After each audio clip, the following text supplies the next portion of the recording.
So, ito yung ating lunch today, guys. Wow, may sabaw. Usawan habang umuusugin ng mensa. Mayroong pusit. Pinitong isda. Wow! So, thanks to Kuya Ruel. Ito na ating lunch today. Yan yung mga pastor. Nakapwesto na po. Thanks to Ate Jen. Mabilis katrabaho yan sa kusina. Pilipini at si Jessa. So, ayan si Mr. Cheng.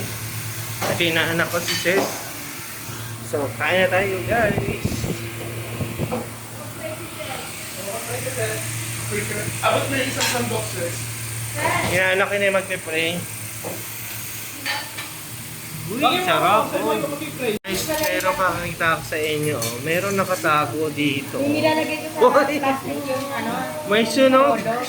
Ba't nasunog tong isang piraso to? Ano nangyari?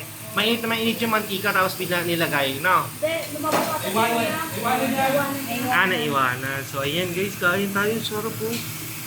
Adobong pusit. Sige lang. Ayan. Okay na ba? Sabaw. Masarap ko na magsabaw. Nandun sa office? Okay ka na. Kampati ka na, Jess. Yan, nakuha na yung cellphone niya, guys. Tapos natali ang gamit eh. Ay, may nagtitipla pa ng juice, oh.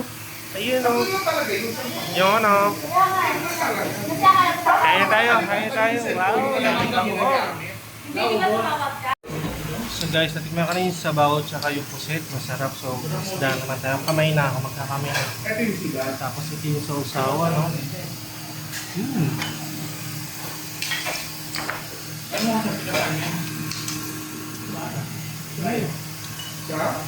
Ang sarap.